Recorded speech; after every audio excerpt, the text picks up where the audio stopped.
Assalamualaikum warahmatullahi wabarakatuh. Selamat pagi anak-anak. Apa kabarnya hari ini? Semoga kita semua dalam keadaan sehat. Sebelum memulai pelajaran, alangkah baiknya kita mengucapkan basmalah. Bismillahirrohmanirrohim.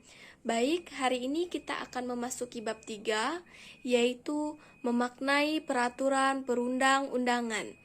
Baik anak-anak, silakan menyaksikan slideshow dengan submateri makna dan tata urutan peraturan perundang-undangan di Indonesia. Selamat menyaksikan. Baik anak-anak, masuk pada bab 3 yaitu makna dan tata urutan perundang-undangan di Indonesia. Tujuan dari pembelajaran kita pada pagi hari ini, yang pertama, menjelaskan pengertian peraturan perundang-undangan nasional. Yang kedua, menjelaskan tata urutan peraturan perundang-undangan di Indonesia. Apa itu pengertian peraturan perundang-undangan nasional? Negara Indonesia adalah negara hukum, sebagaimana dinyatakan dalam Undang-Undang Dasar Negara Republik Indonesia tahun 1945 pasal 1 ayat 3 yang berbunyi negara Indonesia adalah negara hukum. Hal ini mengandung arti bahwa kehidupan bermasyarakat, berbangsa dan bernegara harus didasarkan pada hukum yang berlaku. Hukum dijadikan panglima, segala sesuatu harus atas dasar hukum. Sebagai negara hukum, segala aspek kehidupan dalam bidang kemasyarakatan, kebangsaan, dan kenegaraan, termasuk pemerintahan, harus berdasarkan atas hukum yang sesuai dengan sistem hukum nasional. Sistem hukum nasional merupakan hukum yang berlaku di Indonesia dengan semua elemennya yang saling menunjang satu sama lain dalam rangka mengantisipasi dan mengatasi permasalahan yang timbul dalam kehidupan bermasyarakat, berbangsa, dan bernegara yang berdasarkan Pancasila dan Undang-Undang Dasar Negara Republik Indonesia tahun 1945. Nah, untuk mewujudkan sistem hukum nasional, Pasal 22A Undang-Undang Dasar Negara Republik Indonesia tahun 1945 menegaskan bahwa ketentuan lebih lanjut tentang tata cara pembentukan undang-undang diatur dengan undang-undang. Untuk menjabarkan ketentuan Pasal 22A tersebut, ditetapkanlah Undang-Undang Nomor 12 Tahun 2011. Undang tidak dapat mengatur tentang pembentukan peraturan perundang-undangan. Namun, materi undang-undang tidak hanya mengatur tentang undang-undang saja, tetapi memuat juga peraturan perundang-undangan lain yang berlaku. Peraturan perundang-undangan menurut Undang-Undang Nomor 12 Tahun 2011 memiliki pengertian peraturan tertulis yang memuat norma hukum yang mengikat secara umum dan dibentuk atau ditetapkan oleh lembaga negara atau pejabat yang berwenang melalui prosedur yang ditetapkan dalam peraturan perundang-undangan. Hukum memiliki berbagai bentuk hukum, baik yang tertulis maupun tidak tertulis.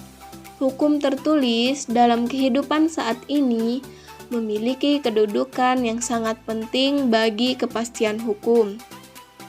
Meskipun demikian, hukum itu tidak tertulis tetap diakui keberadaannya sebagai salah satu hukum yang mengikat masyarakat. Secara formal, kalian sudah mengenal berbagai bentuk peraturan perundang-undangan di sekitar kalian. Misalnya, tata tertib sekolah, peraturan di lingkungan rumah tangga, peraturan daerah, peraturan pemerintah, dan undang-undang. Tata urutan peraturan perundang-undangan di Indonesia. Apa itu tata urutan peraturan perundang-undangan? Mengandung makna bahwa peraturan perundang-undangan yang berlaku memiliki hierarki atau tingkatan. Peraturan yang satu memiliki kedudukan lebih tinggi dibandingkan dengan peraturan yang lain. Tata urutan ini perlu dilakukan sesuai dengan prinsip-prinsip atau asas umum yang berlaku dalam hukum, yaitu yang pertama, dasar peraturan perundang-undangan selalu peraturan perundang-undangan. Yang kedua, hanya peraturan perundang-undangan tertentu saja yang dapat dijadikan landasan yuridis. Yang ketiga, peraturan perundang-undangan yang masih berlaku hanya dapat dihapus, dicabut, atau diubah oleh peraturan perundang-undangan yang sederajat atau lebih tinggi. Yang keempat, peraturan perundang-undangan yang baru mengesampingkan peraturan perundang-undangan yang lama. Nah, yang kelima, peraturan perundang-undangan yang lebih tinggi mengesampingkan peraturan perundang-undangan yang lebih rendah. Yang keenam, peraturan perundang-undangan yang bersifat khusus mengesampingkan peraturan perundang-undangan yang bersifat umum. Yang ketujuh, setiap jenis peraturan perundang-undangan memiliki materi yang berbeda. Nah, bisa dilihat jenis dan hierarki peraturan perundang-undangan di Indonesia sesuai pasal 7 Undang-Undang Nomor 12 Tahun 2011 tentang pembentukan peraturan perundang-undangan terdiri atas yang pertama, Undang-Undang Dasar Negara Republik Indonesia tahun 1945. Yang kedua, Ketetapan Majelis Permusyawaratan Rakyat. Yang ketiga, Undang-Undang Peraturan Pemerintah Pengganti Undang-Undang. Yang keempat, Peraturan Pemerintah (PP). Yang kelima, Peraturan Presiden atau Perpres. Yang keenam, Peraturan Daerah Provinsi, yaitu Perda Provinsi. Yang ketujuh, Peraturan Daerah Kabupaten atau Kota, Perda Kabupaten atau Kota. Nah, asas-asas dalam pembentukan peraturan perundang-undangan ditegaskan dalam pasal 5 dan penjelasannya yaitu yang pertama, kejelasan tujuan adalah bahwa setiap pembentukan peraturan perundang-undangan harus mempunyai tujuan yang jelas yang hendak dicapai. Yang kedua, kelembagaan atau organ pembentuk yang tepat adalah setiap jenis peraturan perundang-undangan harus dibuat oleh lembaga negara atau pejabat pembentuk peraturan perundang-undangan yang berwenang. Yang ketiga, kesesuaian antara jenis hierarki dan materi muatan adalah bahwa dalam pembentukan peraturan perundang-undangan, pembuat harus benar-benar memperhatikan materi muatan yang tepat sesuai dengan jenis dan hierarki peraturan perundang-undangan.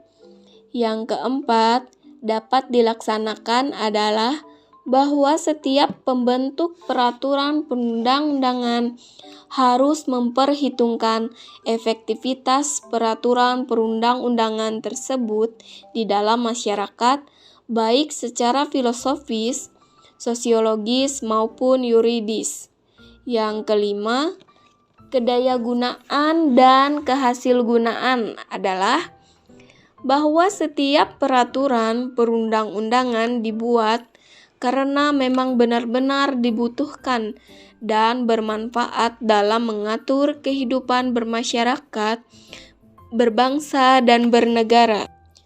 Kejelasan rumusan adalah bahwa setiap peraturan perundang-undangan harus memenuhi persyaratan teknis penyusunan peraturan perundang-undangan, sistematika, pilihan kata atau istilah, serta bahasa hukum yang jelas dan mudah dimengerti, sehingga tidak menimbulkan berbagai interpretasi dalam pelaksanaannya.